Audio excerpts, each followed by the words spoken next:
Good evening, everyone. Coming up on All Systems Go, we have the all-new trailer for the best outplayed movie series of all time, Fast and the Furious. And we also have the hot gossip on Mandalorian 2 and Witchcraft 3. The co-founder of Rockstar, oh my. And after all that, we have on comment section the controversy surrounding Netflix animes. Are they worth it, or should Netflix just leave them alone?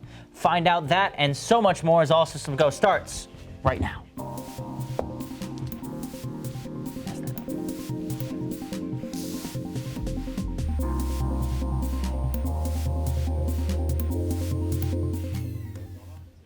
Hello there, and welcome to All Systems Go, the show that told the P in pterodactyl to shut its pretty little mouth.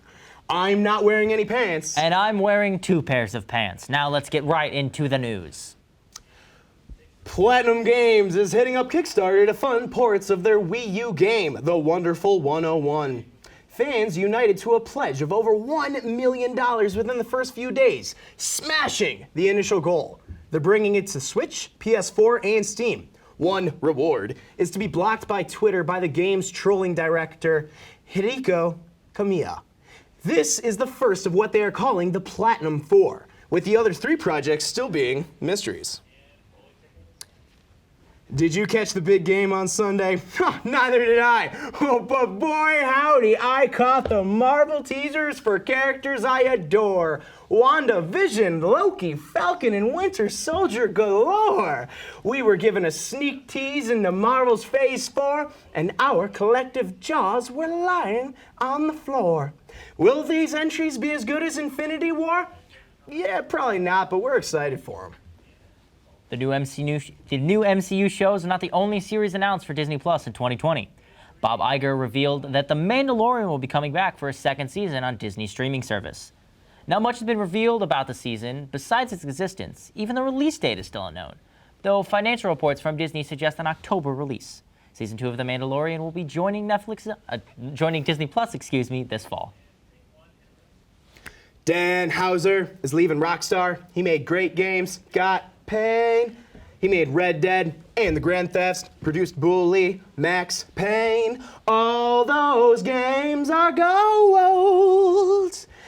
And now Dan Houser is leaving Rockstar Games after founding the company with his brother in 1998. And after bringing us so many classic games and memories with friends, we thank you. Recently, Square Enix released a new trailer for Final Fantasy VII Remake. The trailer shows off characters we have yet to see before, including Shinra Corp executives, Red 13, and even Don Cornea and Cloud in drag. Along with the trailer drop, we've also learned the game will be a timed exclusive. It will release on PS4 this April, but Xbox and PC players won't get Final Fantasy VII Remake Part 1 until next year. The game is set to release on April 10th. Last week, Blizzard released much-anticipated remaster of Warcraft 3. At least that was the plan anyway. What players actually got were bad animations, a buggy interface, and a disappointed cinematography. Blizzard, however, promises fixes are coming soon, and these problems are not long-term. Warcraft Reforged released January 28th of this year. For our trailer of the week, it's the franchise that just won't stop making money. Fast and the Furious 9 had its NOS-fueled unveiling at this week.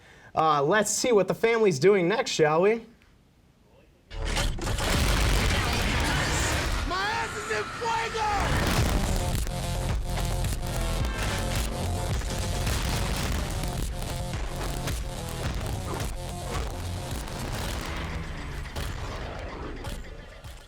The movie is trying to one-up the franchise stunts once again. Like at any point, there's basically a car grappling hook to get across a cliff.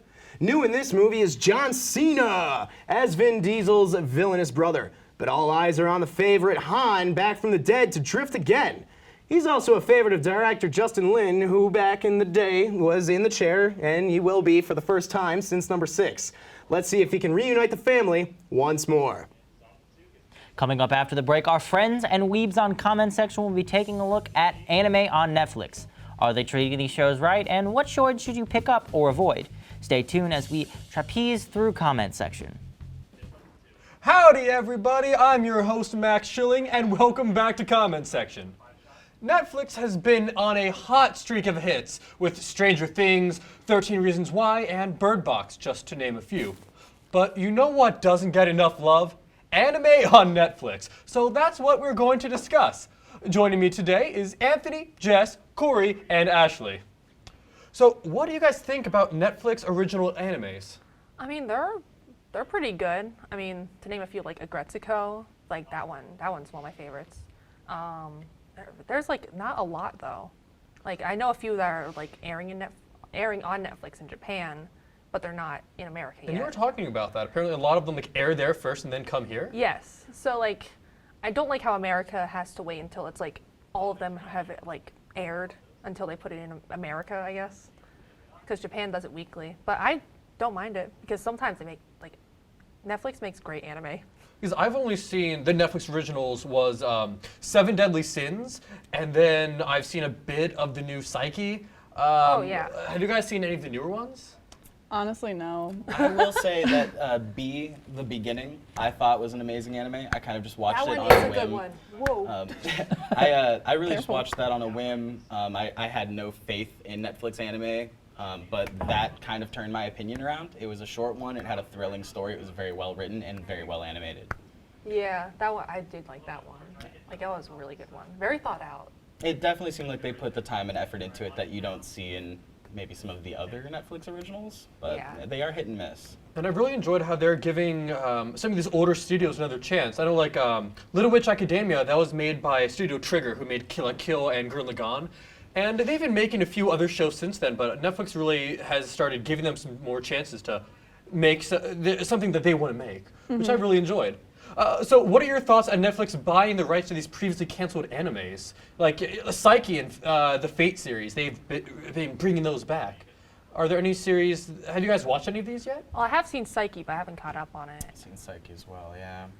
And it is a little weird that, of course, the new Psyche, they haven't, the voice actors are different for both the Japanese and the English dubs, but it still holds up. Have you guys watched any of them? I haven't myself watched any of those ones. I'm more of a movie Corey, junkie. looks like you have something to I say. haven't watched any of them. I've just seen the new redub and resub of the Evangelion. Oh, I What, heard. how were those? I didn't like that. I heard a lot about that show. Yeah, they washed a couple things out that maybe didn't need to be. Was one of them the congratulations? Like I heard that wasn't. No, but they, I don't think they changed that, but they stopped Kaoru from telling Shinji "I love you," and I thought that was rude. Oh. Snap. Oh no. I know. I haven't seen Evangelion yet, but that So- that does. I know. Yeah? I haven't seen Psyche or Evangelion, but I do know that when it comes to the idea of them kind of picking up something that's been canceled, there are certain anime that I do want to see kind of done right, or even maybe just given like a nice finishing touch. What did you have in mind? So specifically, I recently got into Ranma 1/2. It's by the same creator as Inuyasha. So I was like, okay, cool, like I'm gonna try this out.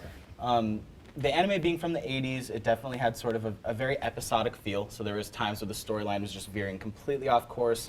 And if you like Ranma 1/2, I don't want to give any spoilers, but we never really get closure at the end between our two main characters. And I think it'd be kind of interesting if Netflix were to pick that up, reanimate it, and possibly really finish off the story in a strong way. And playing off of that, are there any anime that you guys would love to see Netflix, revive from the dead, or even movies you'd just like to see them reanimate? Personally, I would love to see a lot more Studio Ghibli on Netflix. One of my favorite movies is Grave of the Fireflies, but you can't really find that anywhere unless you go buy it on DVD or do things that aren't so good for your computers. I actually heard that Netflix was getting some Studio Ghibli films, but like it's not coming to America. Really? I think. I don't know. Just- Yeah, See, they it's need not to in stop America. doing Just that to certain us. countries, not America. Are they Not like America. Bring 'em getting? Are they gonna reanimate them or just put them on a Netflix? No, they're They're just just putting putting them them on on Netflix. Ooh, If I mean, they I still love that. remastered, that could be cool too, But they're though. not doing it for with America. new tech so and that's unfortunate. Oh, styles. I'd wonder, would they just like copy the animation style, or I don't know. because the animation style of Studio Ghibli, that's a big part of it. Yeah. True. Yeah. See, with something like that, that's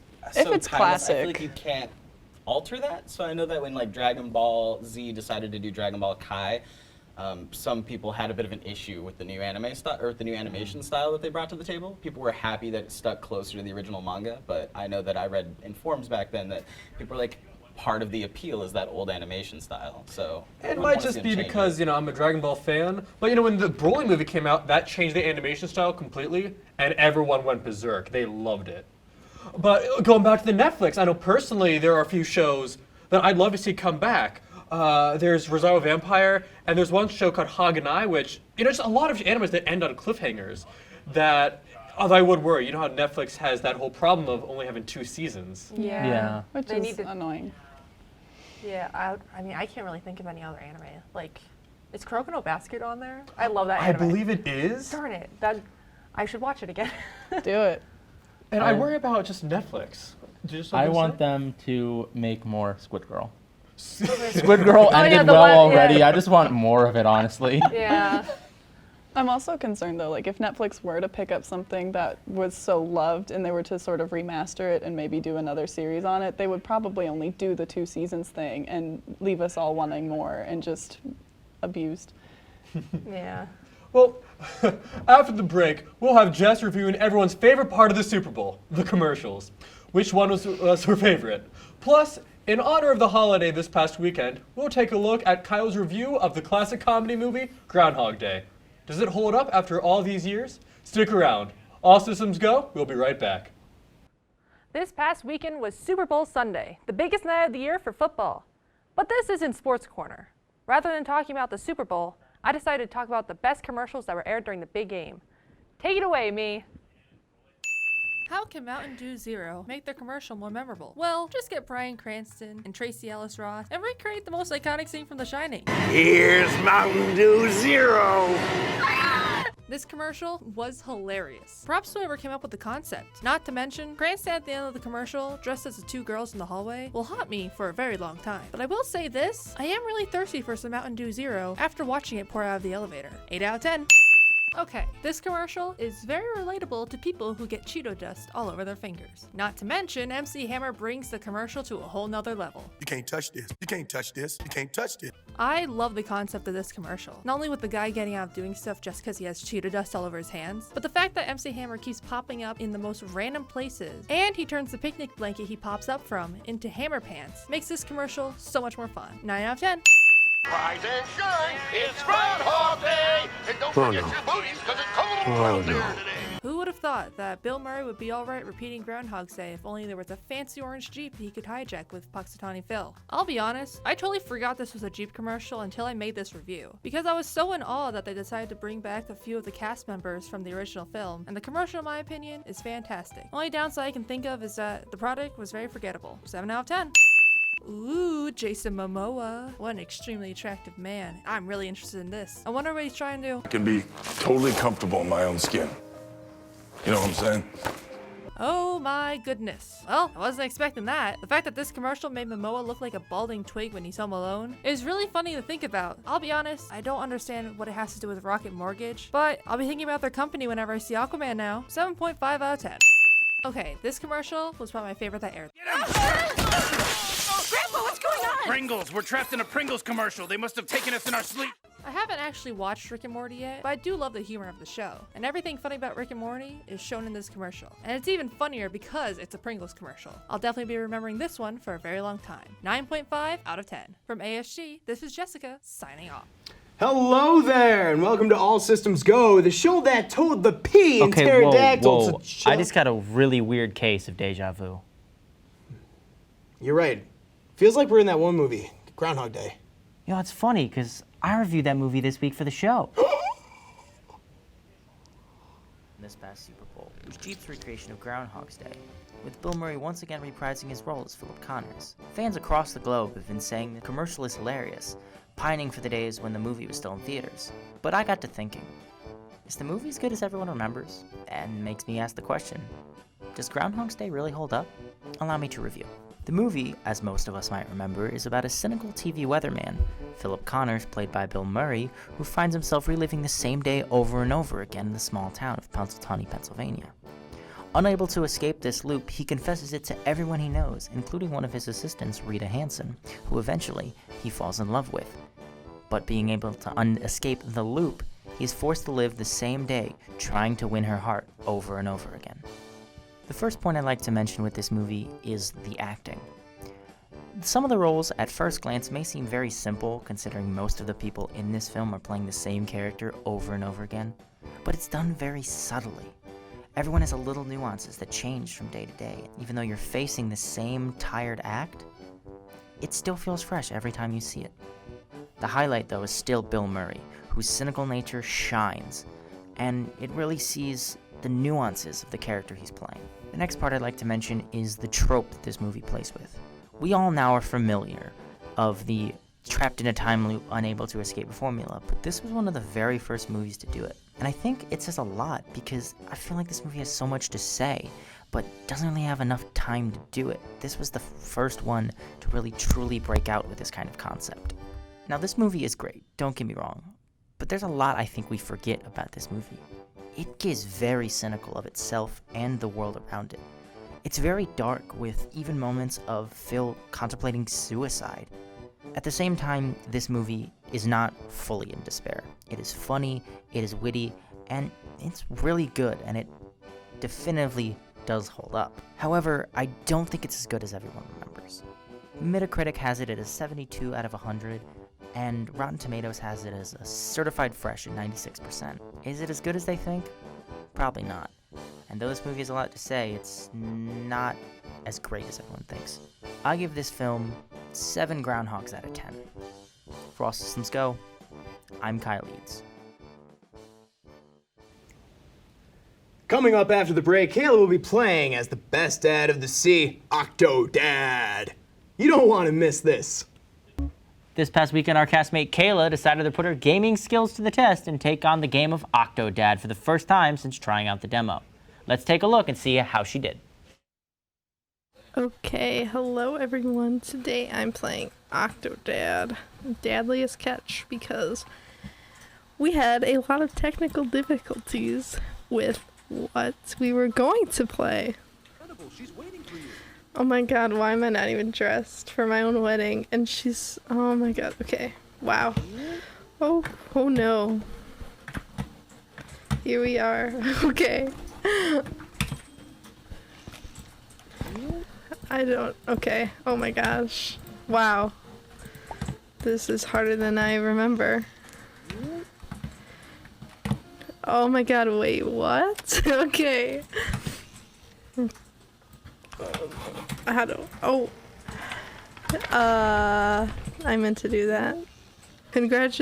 Why am I going through the, oh my gosh, I'm so sorry, that's gonna be rough later. I wanna press the button. Oh yes, here we go. Yeah. Woo! Okay. Maybe I should probably go get married. Okay.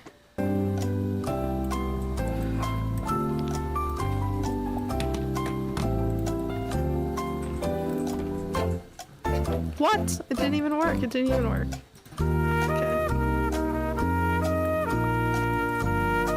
my god.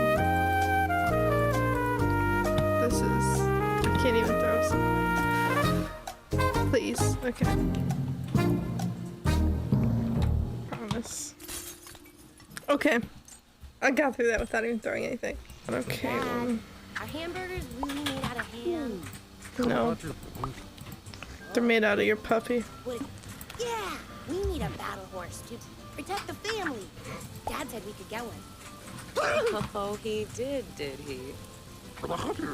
I might be also cooking my foot in this. I'm cooking my whole leg. Okay. I think it's done. Why do you say that, dear? If I could fly, I would just fly to the moon and live there. There you go. There's your burger. Just 2 more to make. 5 minutes later. Please, get on the grill. Don't get too comfortable, dear. I've got a busy day planned. Please.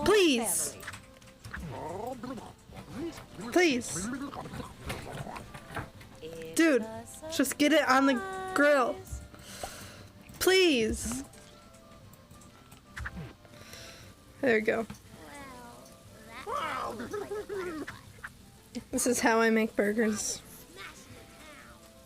Well, can the town have a wizard princess in it? There it is, it's cooked.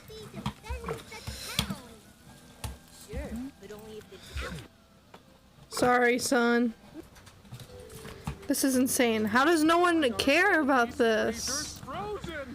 How does no one notice that an octopus is slinking around in the freezers? What? Okay.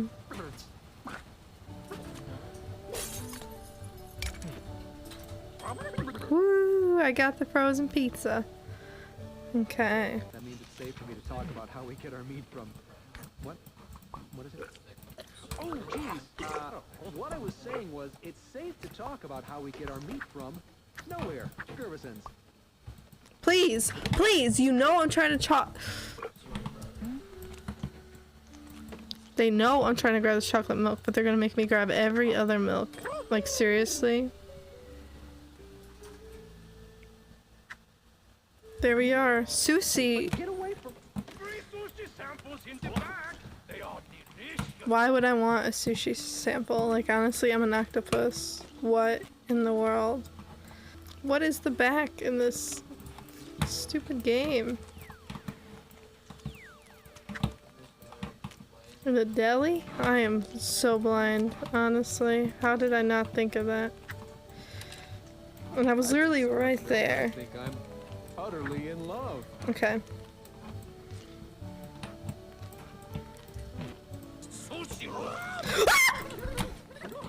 Why?